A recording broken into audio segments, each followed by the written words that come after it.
Of course, we have a series that we've been doing all month long, which is the power of purpose. And we're riding right up to the end of this year and the beginning of a new one. And really, purpose is my favorite topic this time of year. Now, here's the funny part. I want to ask you, who does that? Who promises to give a 15-minute talk on the purpose of life? Who does that? You're looking at her.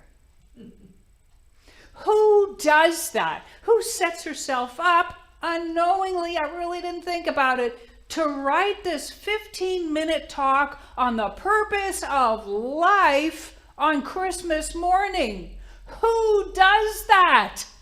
You're looking at her. What was I thinking?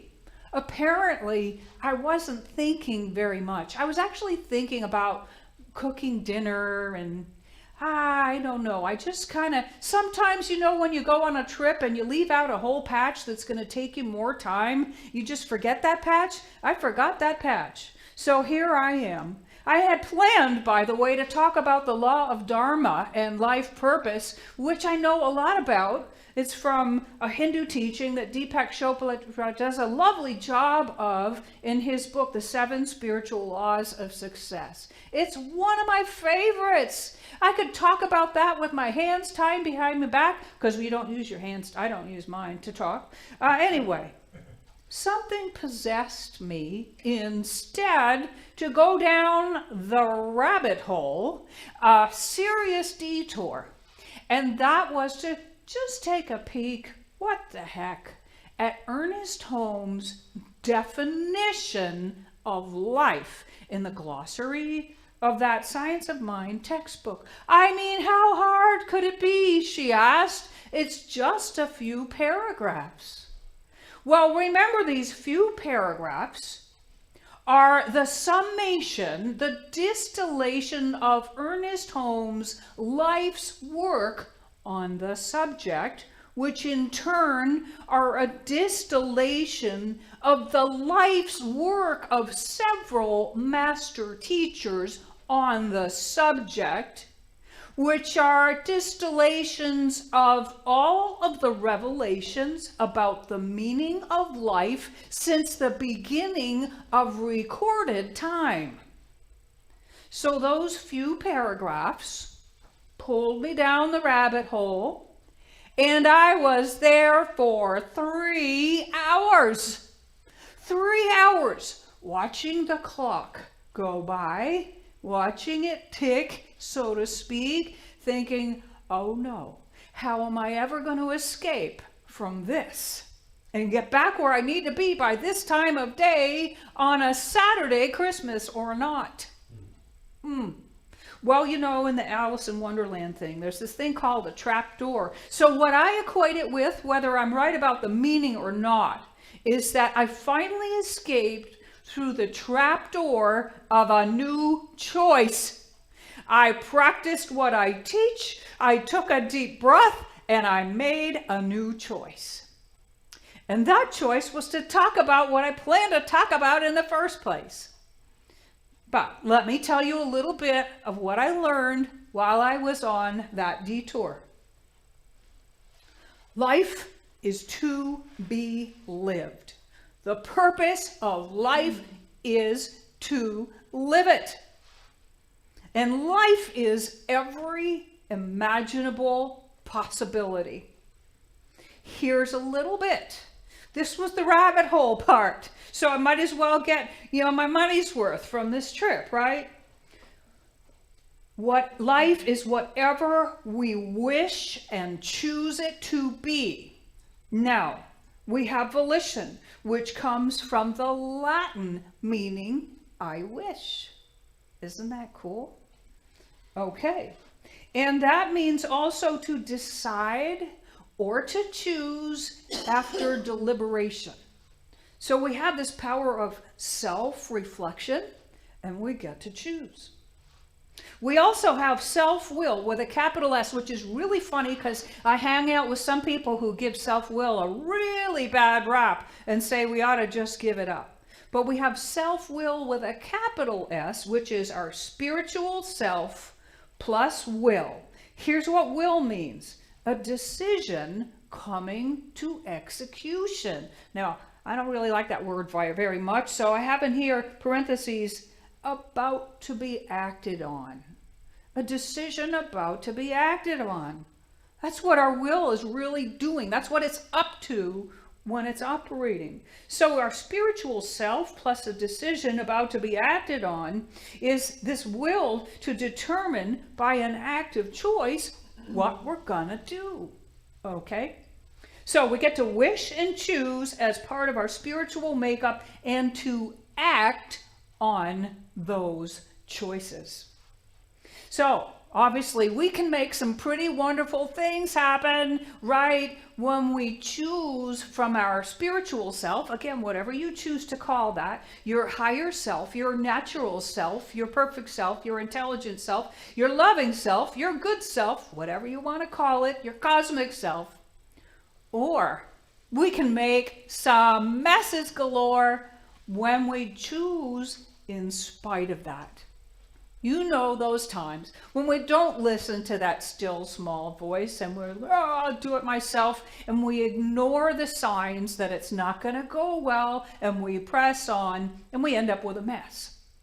And those are the times when I joke about traveling with a broom and a dustpan because I'm just busy making so many messes, I better keep them with me.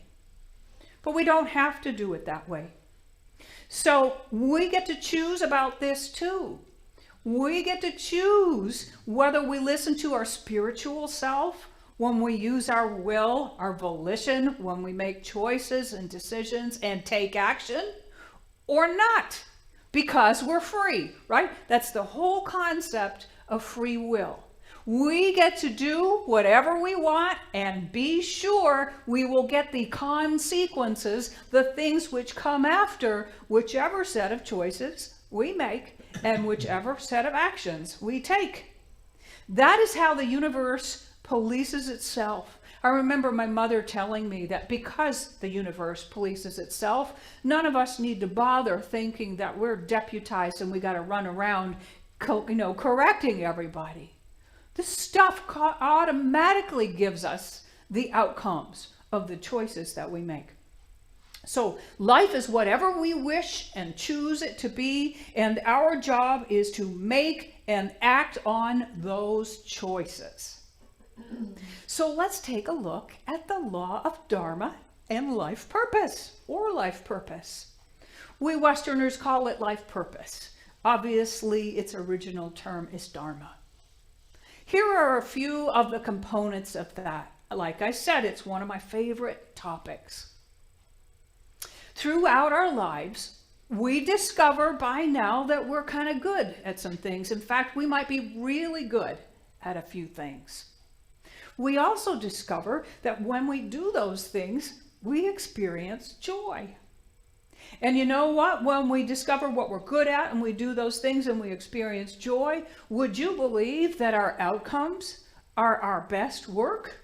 Now that could be music, it could be writing, it could be carpentry, it could be I'm really good at doing my job, it could be engineering, it could be anything.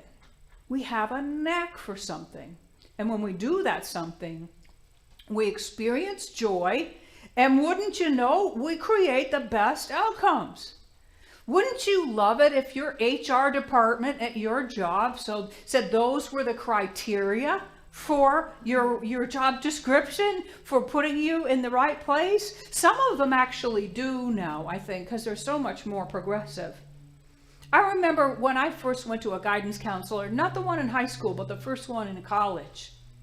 They wanted me to do something that was popular and marketable and really hot at the time. It had zero to do with what I was good at, what brought me joy, or caused me to create a good outcome. I mean, if I had chosen that, I would have failed miserably. I kind of did anyway for a little while because I chose something else that I wasn't good at either. But that's another story. So, there are things that we discover that we're best at, that bring us joy, that we actually produce really good outcomes with. But there's more than that. We don't just say, okay, now let me look around and see where I can do that. There's another piece, there's a caveat, and that is that we are to do those things which we're best at, which bring us joy, that we produce the best outcomes with, in service to the fulfillment of the needs of some people around us. Now, that doesn't mean that you've got to become a Mother Teresa or the male equivalent of that. It means that, again, even if you're job hunting, even if you're thinking of a career change, right? What you are best at, what brings you joy, produces your best outcomes. It's going to produce your best performance. And when you do it in service to the fulfillment of a genuine need, right? You're creating Google, you developed Facebook, you developed a piece of, well, one of these gazillions of pieces of equipment here, or a joy, thank you, John, for operating them, or whatever it is, you see, one part of something greater going on because you do it so well and you love it. It feels like play. So you might show up for work early. You might stay late. You might not care about overtime. You might be a star employee. You might be the one that knocks your song off the charts or your business into the top 5 because you're enjoying yourself and you're being of service. Genuinely fulfilling a real need. That's part of the law of circulation. So when Chopra gets to this part, he says, what this does is it benefits us as the one giving the gift, which we have identified, and it also benefits the recipient, and everybody wins. Everybody prospers. Everybody gains. Because that's how life was designed to operate in the first place. Pause for a moment and think if you did something you weren't very good at and you did it begrudgingly, your outcome would not be too great. And then you're supposed to do it for somebody and you don't even understand who or why. Can you see how that turns out? That's the meal you send back. That's the construction job you have to have done over. It's the whatever, the thing that doesn't work. There's just nothing fun about that. This is a spiritual principle that also says, when I give for the joy of giving alone, I am so much more prospered than I ever would be if it was all about the outcome. If it was all about the recognition, if I was doing this so you'd like me, if I was doing this so I'd have a moment of self-esteem, which would then evaporate and then I'd have to do that all over again. You see, when we really line up with who we are, what we love, what we're best at, do it in joy and do it in service to the fulfillment of a genuine need, we're participating in the law of circulation as well. And then the purpose of life is met. The purpose of life is met. Now, here's another thing.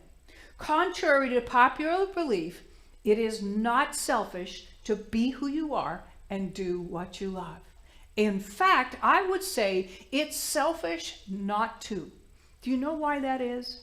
Because if you say, oh, that's frivolous, I can't do that, there's work to be done and bills to be paid, I understand that. But I know the pain of the struggle of trying to live that way. Believe me, I got a box of t-shirts on that one, okay? The thing is, when we don't follow the law of Dharma in life purpose, all those gifts that would enter the world, the gifts of joy and beauty and perfection and marvelousness and whatever, cannot come into this world by means of us as they were meant to do, because we said, oh, I don't know if I can do that. I don't know if people would like me if I did that. I'm not sure it would be okay if I did that. I don't know if I'd be good at that. Yes, you would be. You might be the only one who can deliver that gift that way, right now, here on earth, at this time, when it is needed most. So I say that it's selfish not to do that. here's what I say as well. I want to encourage you to take the time. Take the time to discover what makes your heart sing. Trust me, it doesn't matter what decade you're in. You're breathing, you still have all of those faculties, and boy, do we have more ways than ever at our fingertips to share our gifts. We don't even have to leave our living rooms if we don't want to, right? Take the time to find out what you're best at, what makes your heart sing, what brings you great joy when you do it. And whatever handful of things that might be, maybe it's 1 or 2 or 3 things that have just always been like that for you.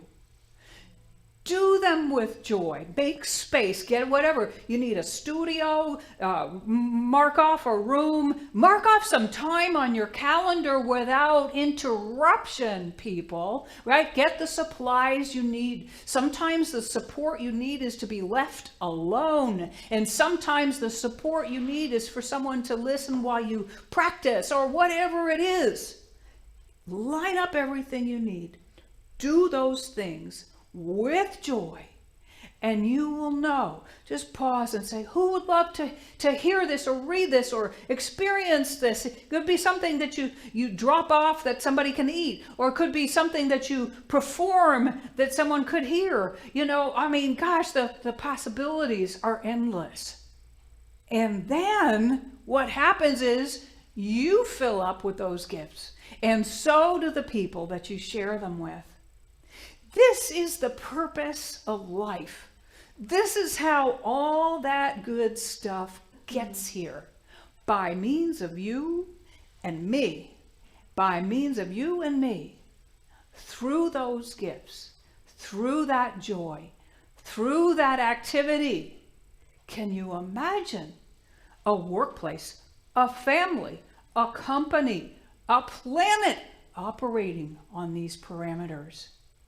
I can, and I think it's pretty darn good. So what I want you to do is know this. As you do this, your good multiplies, and so does everyone else's.